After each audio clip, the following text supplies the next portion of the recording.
This episode of Necessary Blackness Podcast is brought to you in part by Fun in the Rain by Marcy Lee. You can go ahead and pick that up at Amazon.com and find out more about this fabulous book. After spending screen time on her mother's smartphone, Elise's dad would like to play with her outdoors. It is raining and Elise does not want to go out and play. There is a package at the front porch. Will the contents inside help Elise to have fun playing in the rain? We will all have to find out. That's why you have to go over to Amazon.com and pick up Fun in the Rain by Marcy Lee. Oh, that's what I'm talking about, man. You'll hear it here first. Now, our featured presentation. Peace and Black Power family. This is your host, Raheem Shabazz, and I am here for another episode of Necessary Blackness Podcast, and I am with my co-host, Marcy Lee. What's up, people? That's right. That's right. Now, unfortunately, you wasn't able to join us last week where I talked about Kamala Harris. Now, I know it was some people that were saying, damn, brother, let the sister live, and I understand. The sister got to live. Some people want to know if I'm going to let the brother live. Nope. I'm going to keep that same energy. Everybody's under scrutiny. We got to find out who is the best candidate that we're going to give our vote to if we're going to vote at all. Right. We need to be, have some scrutiny. We got to know what we're getting ourselves into if we're picking the correct candidate. What's wrong with that? That's right. So today, ladies and gentlemen, we're going to be talking about Cory Booker, the 49-year-old. I don't want to call him the front runner because we don't know if he's going to be the front runner. The rising star of the Democratic Party. Yes. So we're going to talk about him, and, the press, they out in full force, and they are talking about he is the first vegan president. Can you believe that? Hey.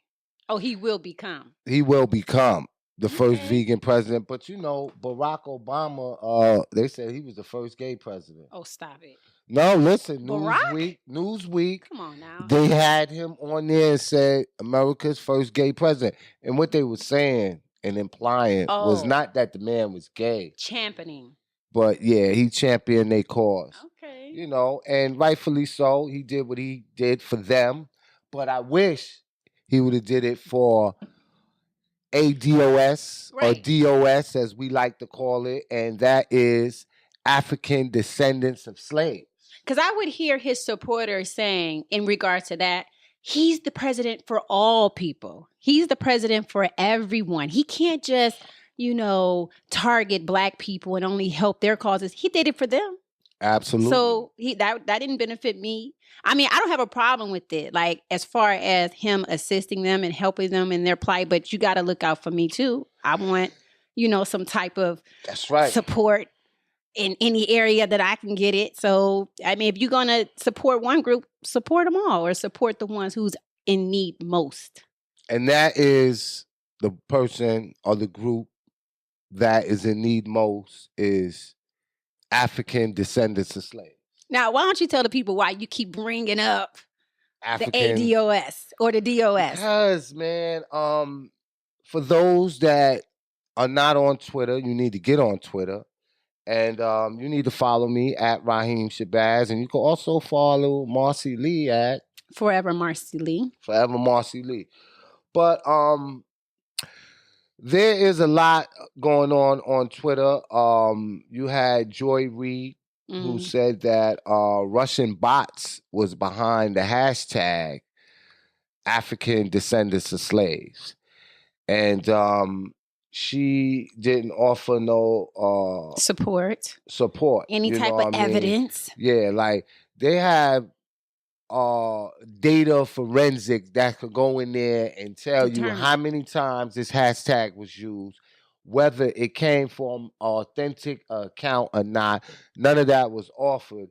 And what people got to understand is a lot of these major news outlets, they pitch these stories to the journalists. Sometimes the journalists, they may pitch a story, but I can guarantee you 9 times out of 10, her white handlers pitch that story. Because this is a movement that been started for about a year now. And it's gaining a lot of traction as it should, as well as the movement Tangible 2020 gaining a lot of traction as it should. So that's one of the things that's going on in the news right now. Because the question is, where is she getting this from? Why does she think that Russian bots are in some kind of way infiltrating in this manner using the DOS?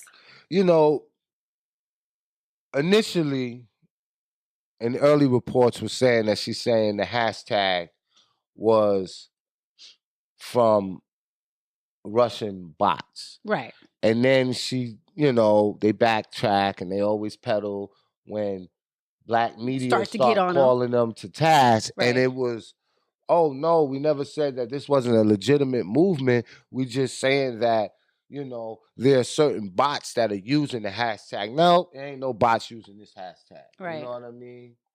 So even saying that though, you're trying to delegitimize what's being communicated, basically. Russians could use any hashtag. You know what I mean? Why would they use this? Well, I think that a lot of times, even back in the election of Trump, they were saying that the propaganda used by the Russians was to bring in African Americans and basically turn them against Hillary Clinton. So they're saying that a lot of the bots and a lot of the people who were Russian, having Twitter accounts, having Facebook accounts, turned Black people against Hillary Clinton. Yeah, but see, there's no ulterior motive, and it's too early in the game to be using this block.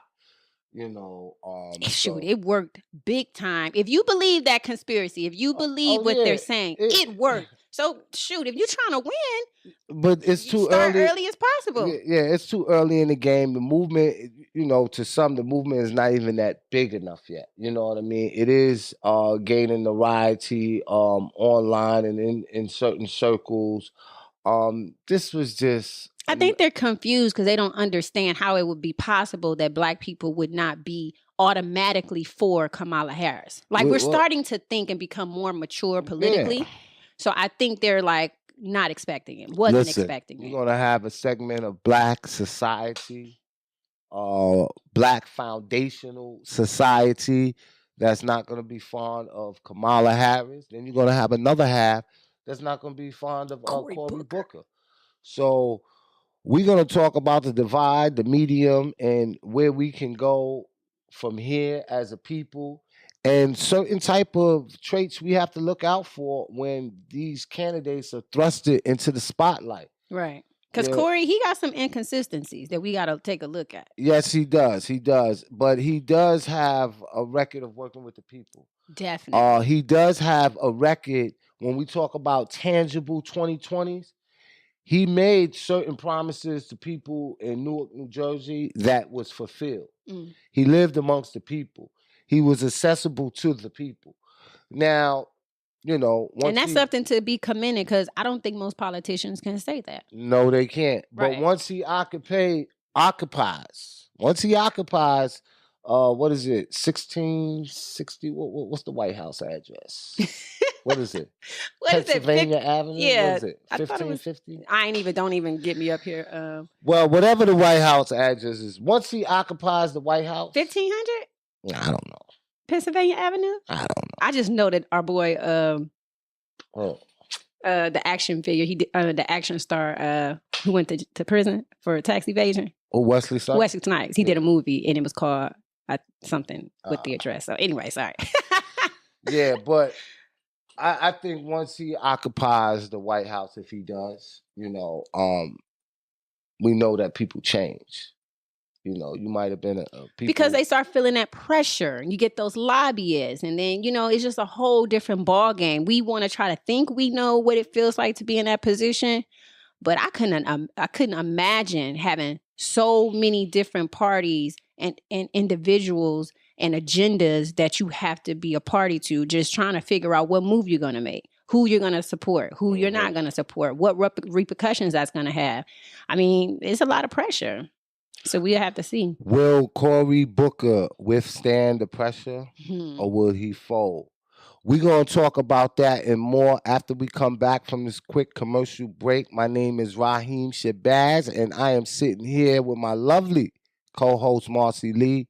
Y'all stay tuned. Don't go nowhere. Persons interested in broadcasting a commercial can reach us via email at necessaryblacknesspodcast@gmail.com. Necessary Blackness is distributed on all major podcast platforms: iTunes, Stitcher, iHeart, SoundCloud, Podomatic, and Google Play. We'll also promote your business and product across our various social media networks, reaching over 100,000 people daily.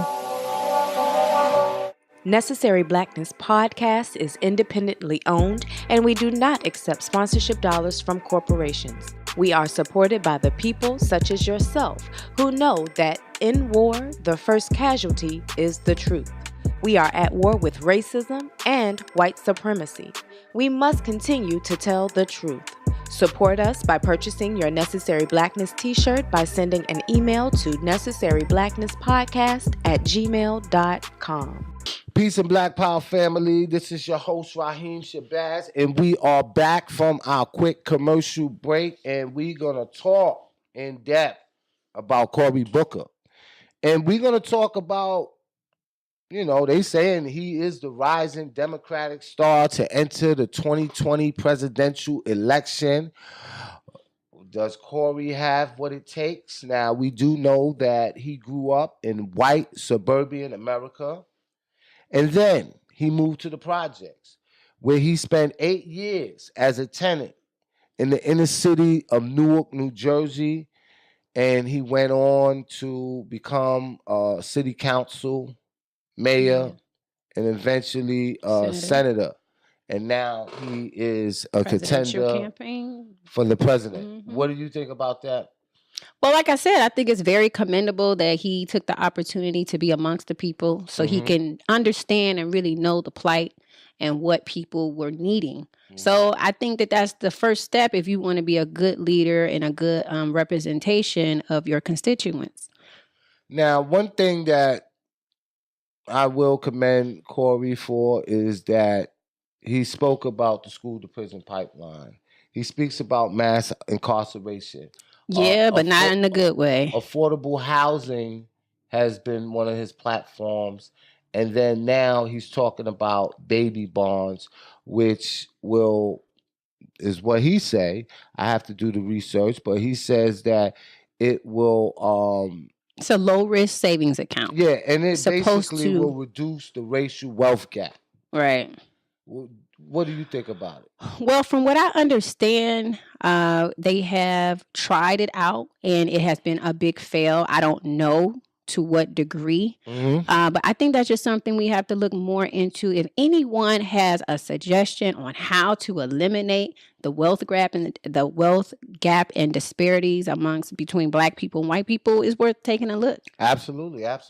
But you bringing up the mass incarceration and the school to prison pipeline, the only thing I have to say about that is he's blaming it on the public school system.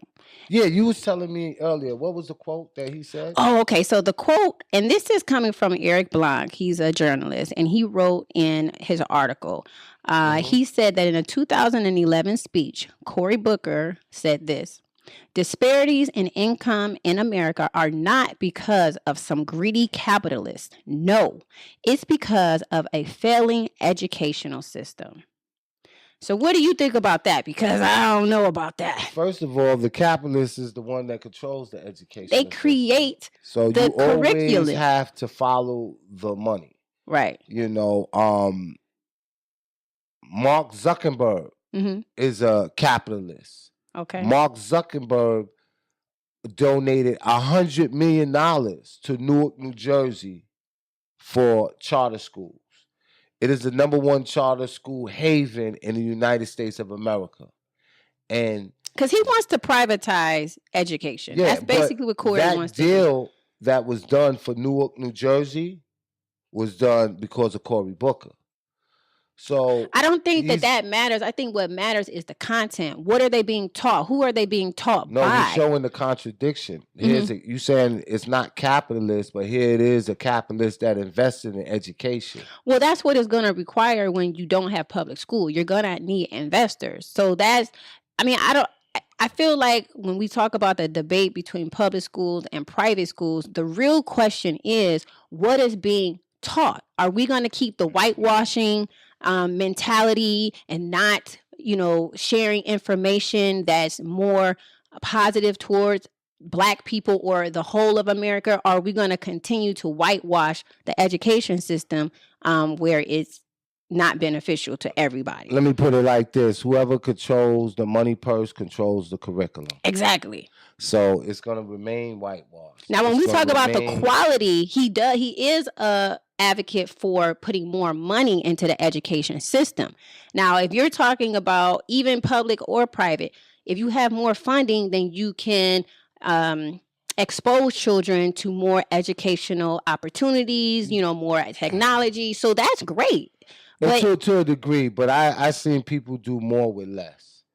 We had a time where some of our brightest minds and our scholars and our doctors and our lawyers, they came out of Black schools that had very little funding.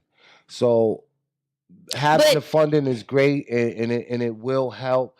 But that's not the. I think that's a small percentage, though. Like it is in a sense where you have overcrowding and you don't have enough materials to teach. Mm-hmm. So I'm thinking more so on that line of increasing funding so that children can learn in a comfortable environment and they can really be nurtured. Yeah, that's an aspect. They need to learn in a comfortable environment, but it's also the key and most crucial thing, and I think we both could agree on this, is what they're learning. So that's where the curriculum comes back in.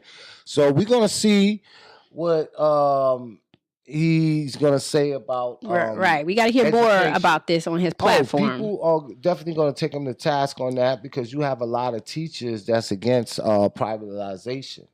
And they want to keep their tenure. So it's going to be a whole debate of public school versus... and one other thing I wanted to say is he also is for merit pay for teachers. So I guess you would, your pay or how you would be compensated would be based on the children's testing scores.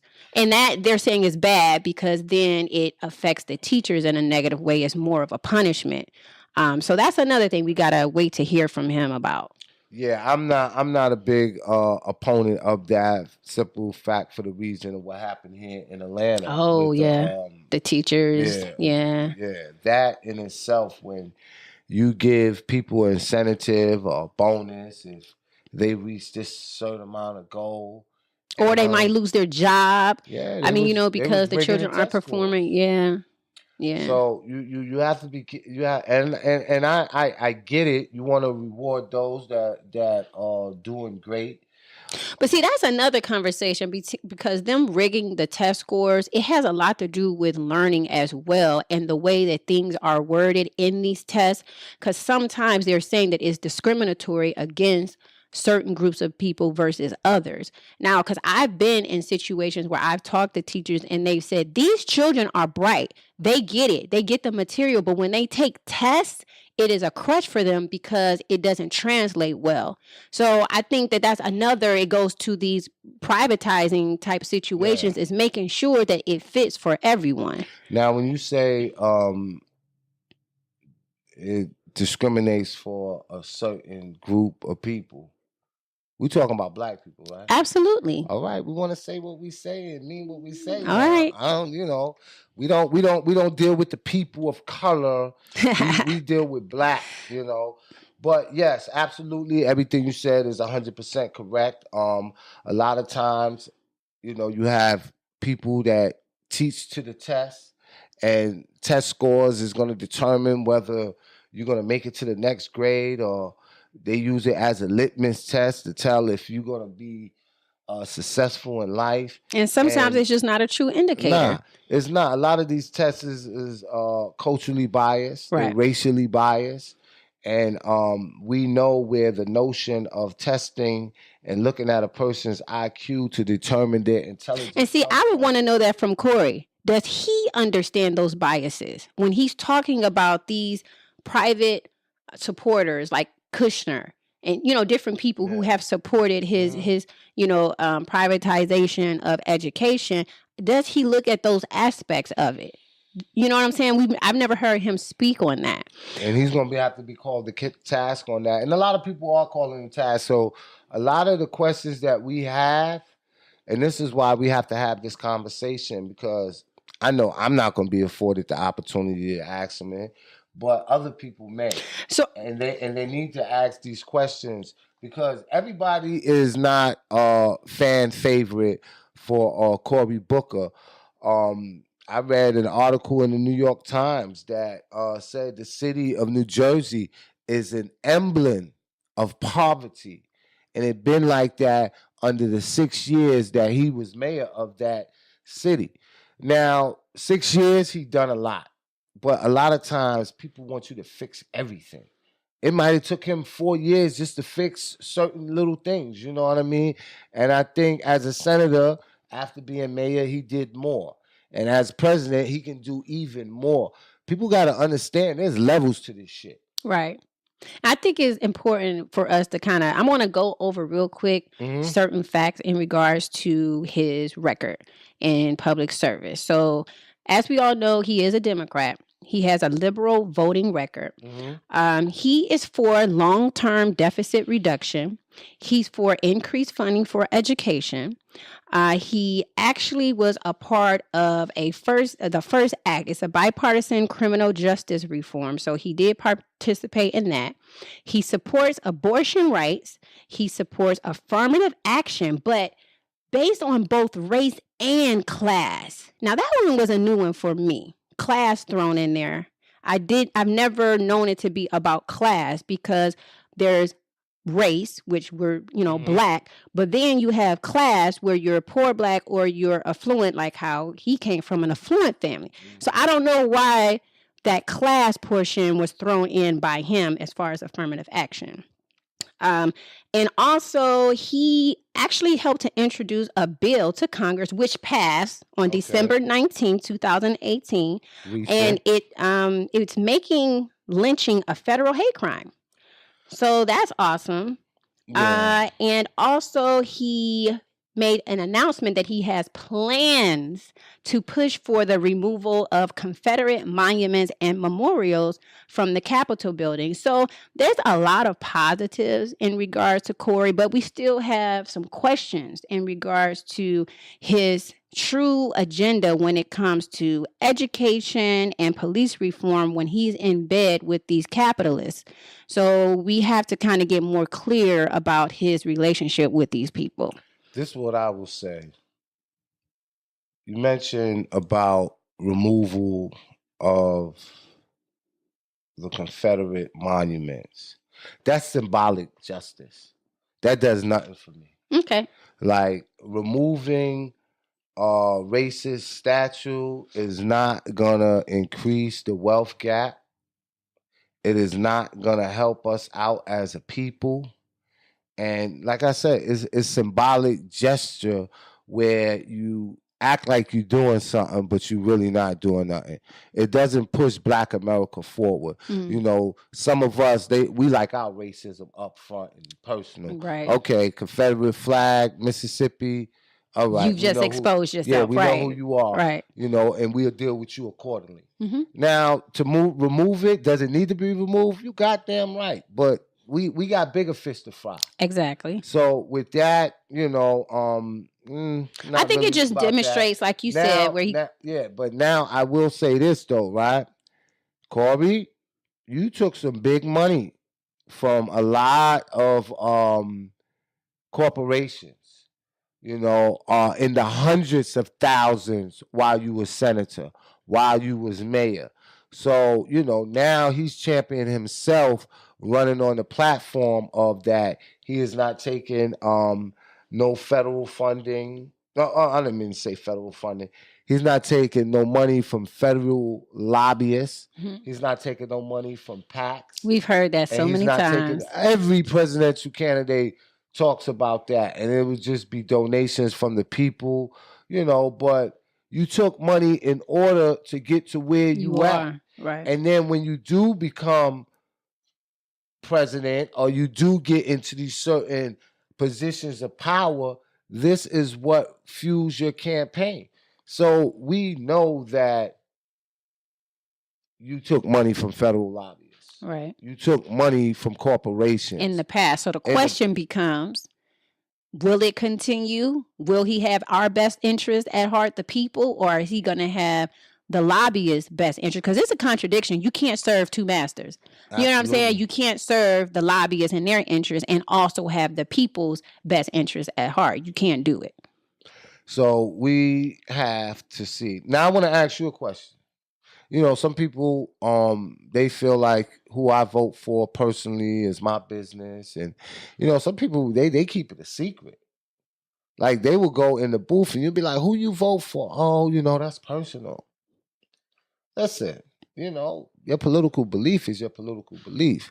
Well, people are smart, though. In this climate, how people act, so immature, so sensitive, you can't be honest with people without them acting ridiculous. Oh, you voted for that person, now we ain't friends no more. I'm going to block you on social media. You know how immature people are. If you voted for Trump, then you might as well call me immature. Hey. I got something to say about it.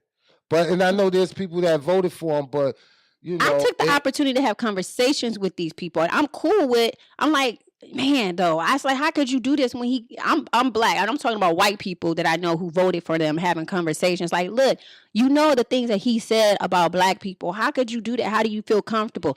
Their response is, I was just looking at my bottom line financially. Yeah. I wasn't concerning myself with that. I'm like, but if you cool with me, you don't think about me or people like me. See, those conversations need to take place to get those people to think that it's more than just the vote for your own personal interest. Or is it? Should we be voting our own personal interest? Absolutely. Well, then. Absolutely. You know why? Because for years, white America voted for their personal interests.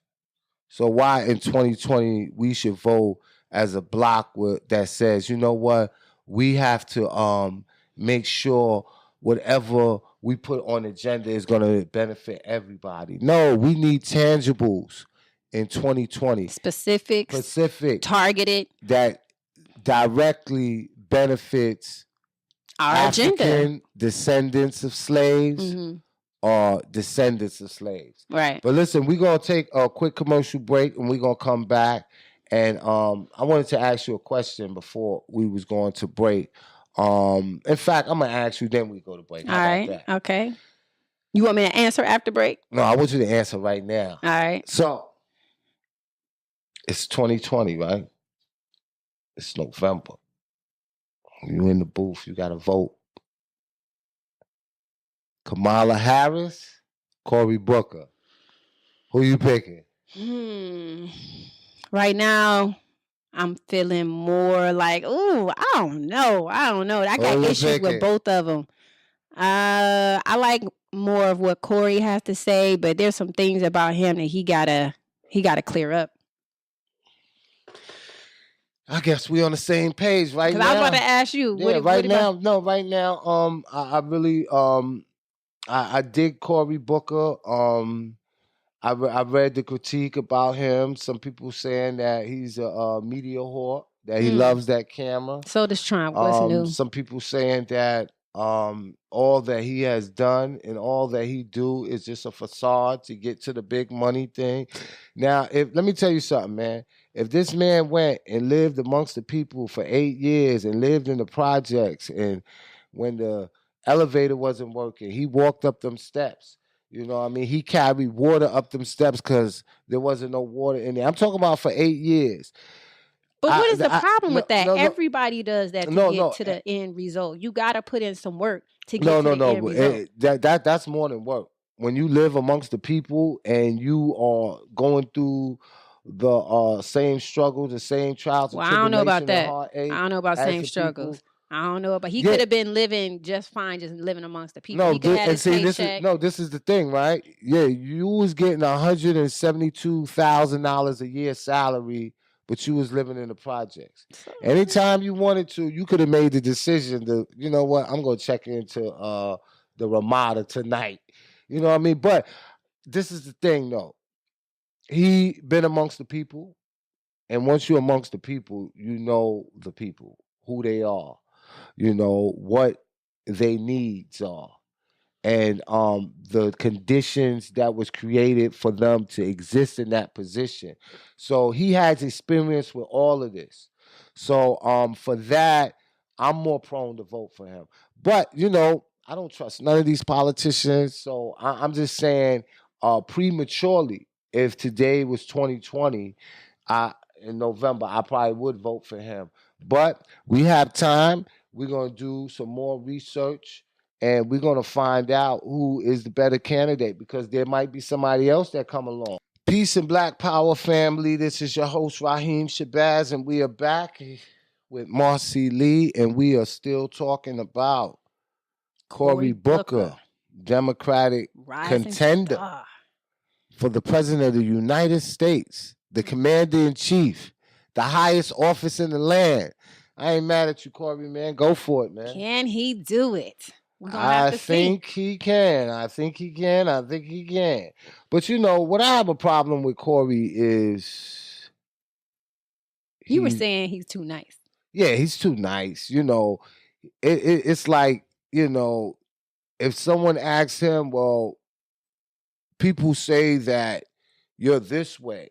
He was like, well, I don't have a problem with what people say I have a problem with, why we all can't work together. Right. And his three most common things that he says is we have to work towards common purpose, common ground, common good. And then I saw him on A View. And, that's where I was just like, yeah, man, you a little too. Every time they asked him, for example, they asked him, tell me what's different between you and one of your competitors. Yeah. And he says, I don't want to get into what makes us different. I just want to focus on what brings us together. It's like, dude, we need to know the difference between your platforms before we can decide between you. So tell us, sell yourself. What is it that makes you different? Did they push him on that issue? Or? They did, and he kept going back to, I want to focus on what's the same about us all, what brings us together. I don't want to tear them down. No one said, man, he's channeling. Well, no, it's not that he sound like my dude, Barack Obama. He's channeling him in a certain way, but Barack would still tell you the truth. He'd be like, all right, well, this is what I have going on for me. Mm-hmm. This is what makes me different. I'm not tearing them down. I'm not saying that what they're doing is not good. I'm just saying I'm different because of X, Y, Z. He wouldn't do it. So I don't know why, but he's going to have to start doing it. You're going to have to debate these people. Yeah, he's going to have to, not only do he have to debate them, but he's going to have to show that their ideology, their way of doing things, their way of thinking is detrimental to the American public. Listen, politics it has never been a sport of play. This is a competitive sport. He made me wonder if he was prepared. And you have to throw and sling mud. Right, but in my head, I'm thinking, is he prepared? Maybe he doesn't know quite yet, because he just announced, February 1st? Mm-hmm. And a lot of people just announced. So maybe he's not totally versed on what their platforms are to be able to speak factually and intelligently, and maybe that was his go-to. Well, a lot of at the time. People platform is already their record out because it's the record of their past. Mm-hmm. You can't start today and say, my platform is stop mass incarceration, school, criminal justice reform, this, that, and the other. When people gonna look at your past record, and I think that's what's happening with Kamala Harris. They saying, whoa. You didn't have that same energy when you was Attorney General. You didn't have that same energy when you was sending single mothers to jail for truancy. Mm-hmm. So, yeah, we That's why I'm not feeling her. She got to address that correctly, because my problem is, she said, I stand behind my record. But okay, fine. But you don't understand how that has worked to hurt Black people. Mm-hmm. You got to address that. Now, you're saying that it needs to be reformed and it needs to be corrected, talking about the justice system. You acknowledge that now, but you're not going to take responsibility back then for participating and locking those people up and not coming up with a solution that will be more conducive of helping and assisting people to do better in their lives. That's my problem with her. You know what, right? Everybody is saying the same thing that you're saying, right? And I don't know, maybe it's just me. I'm just a realist. Everybody was like, well, are you going to take accountability for some of, the rules and regulations that you implemented that was detrimental to the mass incarceration? What if she comes out, and I think she said it to a certain degree, yeah, I made mistakes and I learned from the mistakes, and what we gonna do? That's looking at it as accountability. The effect has already been done. The groundwork has already been laid. There's still people right now that's languishing in jail because of certain policy and procedures that she allowed. I see what you're saying, but I think I'm trying to get to her. I don't know what that's giving. Okay. I see what you're saying, but I'm trying to get to her mindset. It's like, I understand you put people away back then because you're a part of the status quo. This is how you can advance your career. I understand that's the old boys club. She played the game. But at this point, I need to know that you knew back then what you were doing. You might have to come out and say that. You might have to say, I understood that I was participating in mass incarceration, and she said she understood the disparity between how Black people were locked up opposed to other groups. So she does know that happens, but does she take responsibility for knowing that she participated in it, even though she knew that it was hurting us as a community? I don't think that she's going to come out publicly and say that I participated in mass incarceration and was doing the good work of my white handlers. I doubt if she ever do that. Right. The jury is out on that verdict. But what I do know is she has to do something. But listen, I know we have to run. You have to go. I just want to let you know I appreciate you for joining us once again right here on Necessary Blackness Podcast. And you're going to be here next week. That's right. All right. Now, in closing, is there anything you want to say in your last closing word? I'm going to give it to you. The only thing I want to say is do your research. Make sure that you do your own independent research. Don't listen to your family. Don't listen to your friends. Don't listen to celebrities. You go and you do the work if you really care. Like, if you want to just vote to say you voted, go ahead. But I implore all of you to do your research and do your due diligence so that we can make sure we have a good representation for us all, the people. Okay. Now, real quick, I know we got about 2 minutes left, right? I need 2 minutes, right? In the news, Virginia governor wearing blackface. Have you heard about, this governor? He's embroiled in controversy. And he apologized one day and said, this is... I repudiate those images. I'm sorry. And then the next day he said, you know what? It wasn't even me. Right. And this is his yearbook. Wow. He said, I don't know who that was. That wasn't me. What do you think about that? Well, I think that it is duplicity at its finest. I think that a lot of people have to portray that they are one way, but behind closed doors, there's someone else. The whole way that people succeed is to pretend that they are who they say they are not.